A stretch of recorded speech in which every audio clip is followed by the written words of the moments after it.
No vídeo de hoje, no quadro Dicionário Político, a gente vai explicar o que é o presidencialismo. Aqui no Brasil temos três poderes: o judiciário, o legislativo e o executivo. O judiciário é representado na esfera federal pelos tribunais federais, pelos tribunais superiores, pelo Conselho Nacional de Justiça e pelo Supremo Tribunal Federal. O legislativo é representado pela Câmara dos Deputados e pelo Senado Federal. Já o executivo, com prefeitos, governadores e o presidente da República. As eleições para presidente, por exemplo, ocorrem de forma totalmente separada da eleição de senadores e deputados. Afinal, você vota em cada um dos candidatos. Não é um voto que elege tanto o presidente quanto o senador. Basicamente, assim funciona o presidencialismo, nosso sistema de governo. Mas é claro que existem várias outras características além dessa, e é sobre isso que a gente vai falar no vídeo de hoje.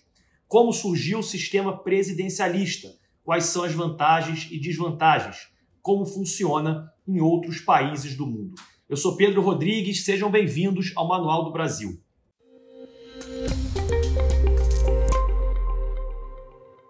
Quem está assistindo e ainda não se inscreveu no canal, se inscreve logo para não esquecer. Esse canal é a casa que a gente criou para quem deseja conhecer o Brasil um pouco mais e como ele funciona na prática.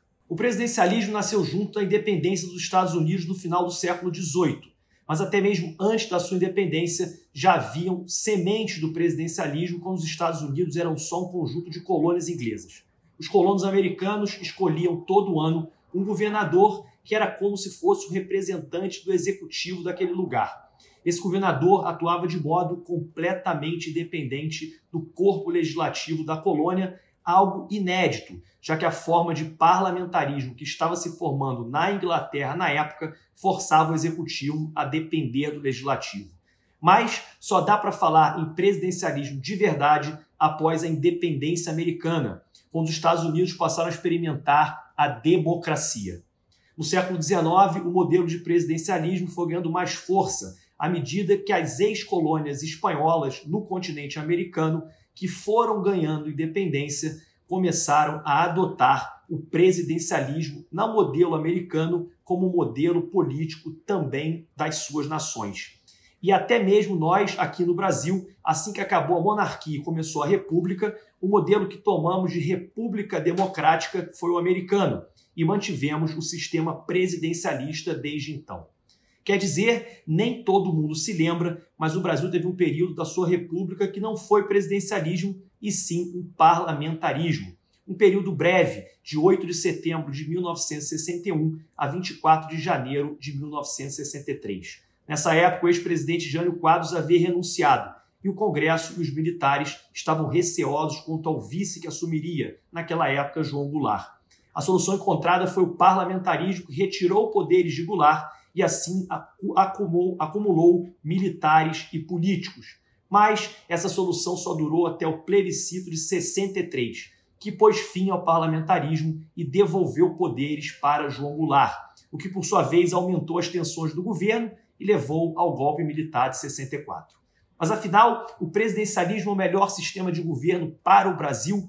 De cara, a característica que mais destaca o presidencialismo de outros sistemas de governos democráticos, como o parlamentarismo e o semipresidencialismo, é o fato do executivo, ou seja, o poder responsável pela administração pública, ser totalmente autônomo em relação ao legislativo, que é o poder responsável pela elaboração das leis.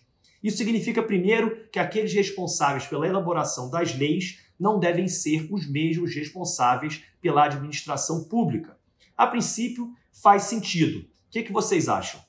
O segundo ponto é que existem eleições separadas para o legislativo e para o executivo. Ou seja, o eleitor deve votar separadamente no presidente, no senador e no deputado. Diferente do que acontece no parlamentarismo, por exemplo, onde o representante do poder executivo, que geralmente é o primeiro-ministro, não chega ao poder através de uma eleição direta e própria. Ele é escolhido pelos representantes do legislativo, que formarão gabinete, ou seja, ministérios e um primeiro-ministro para coordenar esses ministérios. Imaginem só se deixássemos o nosso Congresso Nacional determinar quem seria o presidente da República. No parlamentarismo, regime de países como Inglaterra, Itália, Portugal, Espanha, Alemanha, Japão e vários outros, o primeiro-ministro não conta com poderes que um presidente conta, como dar veto a projetos de lei, exercer a chefia das Forças Armadas e deter maior poder quanto à política externa, que é a relação do país com outras nações estrangeiras. É comum no parlamentarismo, aliás, que existam duas figuras, o presidente da República e o primeiro-ministro. O presidente como chefe de Estado, atuando como pessoa pública e institucional somente, e o primeiro-ministro como chefe de governo, responsável pela administração pública. Em monarquias modernas, por exemplo, democráticas, geralmente, o chefe de Estado são os reis, rainhas e imperadores. Mas, mesmo em repúblicas, você pode ter essa separação. Outra diferença marcante do presidencialismo é o fato do presidente ter liberdade para indicar ministros que não sejam parlamentares. Ele pode optar por escolher ministros com grande saber técnico na área que vai coordenar, o que pode ser ruim porque abre chance do presidente acabar realizando indicações meramente políticas, colocando amigos e aliados em cargos de suma importância para o desenvolvimento do país. No parlamentarismo, a formação dos ministérios é sempre feita por uma coalizão de partidos, escolhendo sempre políticos para ocupar ministérios e sempre são aqueles políticos que fazem parte daquela coalizão de governo. Um outro detalhe importante é que no presidencialismo o chefe de Estado e governo é eleito pelo povo em datas específicas conforme o período de mandato. No Brasil, o mandato é de 4 anos. No sistema parlamentarista, a figura do primeiro-ministro, chefe de governo, não é eleito pela população e depende exclusivamente da contínua aprovação do parlamento. Um exemplo disso é o caso de Angela Merkel na Alemanha, que governou o país como primeira-ministra durante 16 anos por ter o aval do poder legislativo durante todo esse período. Por outro lado, no parlamentarismo, se um primeiro-ministro se torna impopular ou se mostra ineficaz, o processo para o parlamentar substituí-lo é bem mais rápido e simples. Enquanto no presidencialismo, para a gente retirar um presidente do poder, só é possível através de um processo de impeachment, se o legislativo conseguir comprovar, por exemplo, crimes de responsabilidade. É sempre um processo lento e traumático para a população e para toda a nação esse processo de impeachment. O principal elemento do presidencialismo no Brasil é a separação dos poderes ser, em tese, muito clara. Isso seria positivo, pois faz com que cada um dos 3 poderes vigie e fiscalize melhor o outro poder, naquele modelo de freios e contrapesos.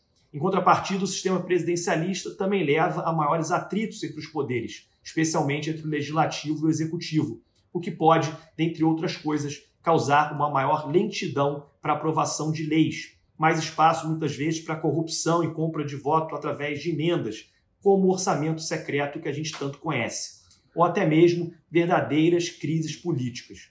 No parlamentarismo, a coalizão ocorre após a eleição, não há maioria formada no Congresso, o que é mais comum de acontecer. Por isso, os partidos precisam fazer alianças para formar maioria e assim governar.